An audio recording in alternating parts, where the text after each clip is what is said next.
So the goal here at this point of the conversation, or this point of the cold calling process, is to avoid triggering potential partners. You want to avoid triggering the defense mechanisms. We want to lure them into a discussion, and the end result being that they were happy to speak with us on our terms, and they're happy to book in a more deeper conversation over the next few days. So people, you, I, everyone else, well, we're all busier than before, right? People are happier than ever to hang up on someone, so stop messing around.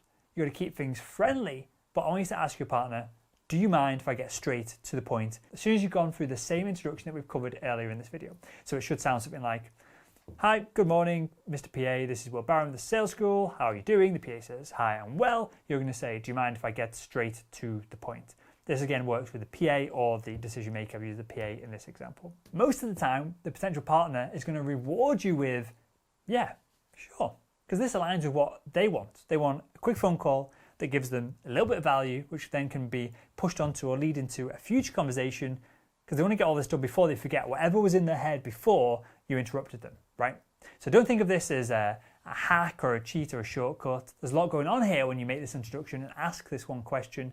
You're taking control of the conversation. You're moving the conversation forward without giving the potential partner an opportunity to put up their defenses. You're setting things up to enable you to share a bunch of value, which is going to make this call worthwhile. And of course, you've now engaged with this one question. You've engaged with a quick back and forth within the first 3 seconds of the conversation as well. You've turned your opener and first question into a conversation starter rather than some weird one-sided sales pitch that the other person isn't processing and isn't listening to it anyway. The next step is to start preemptively answering the few questions that your potential partner is subconsciously or unconsciously at a deep level asking themselves at this point in the call. The questions that you need to answer if the conversation is going to continue is, 1, who is this person? They're asking, who the hell are you? 2, what do they want? They want to know why you're chasing them and sucking their time right in this moment. 3, how long is all of this going to take? 4, what am I going to get out of this? Because we're all selfish, right? That's how we're at a deep level, that's how we're wired. And because most salespeople ignore most of these questions in their initial conversation with potential partners when they're out hunting for new business, well, they stop salespeople in their tracks and they're going to start throwing out objections until these questions get answered. So unfortunately, the objections are not always that clear because they're coming from the subconscious part of the brain rather than the rational, conscious side of things. But if you're able to answer these 4 questions, most of the time the partner is going to continue to converse with you and remain interested in what you're going to say. So we can look at it like this. Me, Barry, or whatever Mr. X's name is, may I get straight to the point? The prospect says, of course. I'm going to say, so on average, less than half of your industry sales team hit their sales targets. The sales school guarantees the sales success of its members if they follow its training and daily action plan, or your money back. To see if you'd be a good fit for us to guarantee your sales team's sales success over the next 12 months, can I ask you a brief question? So I've thrown a lot at you there, but this brief example of a statement answers all of the questions that I just mentioned, and it enables us to set up with permission to start asking a few qualifying questions, if appropriate, of the potential partner.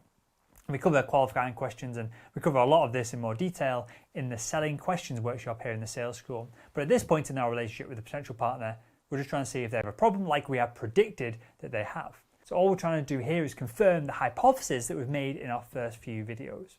So in these initial calls to partners who perhaps are not yet familiar with us, we should be trying to wrap them up quickly, essentially before you, I, and everyone else, before we get an opportunity to put our foot in our mouth.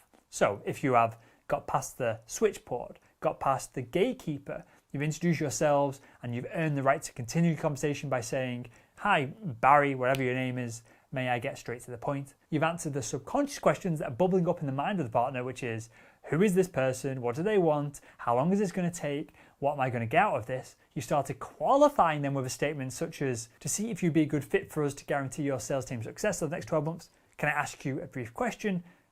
Get the answer to the question and then wrap up this bloody call immediately and get the next one in the diary. Don't talk yourself out of this next meeting here by just taking up too much time from the potential partner and essentially increasing the chances that you're going to say something stupid. At this point, after we've somewhat qualified the potential partner, we need to close the call and arrange the next one by saying, does it make sense to jump on a quick 10-minute call this coming Wednesday at 9 a.m. I can give you a few unique insights about your industry and we can assess if we're in a position where we can guarantee your sales success. At which point the job of the cold call is done. It's over. Remember, the potential partner was in the middle of another process, another task. Because of this, their brain's still trying to keep what they were working on in their head. They're only giving you 90% of their attention. So get out while they're going is good and get that next call booked in both your diaries.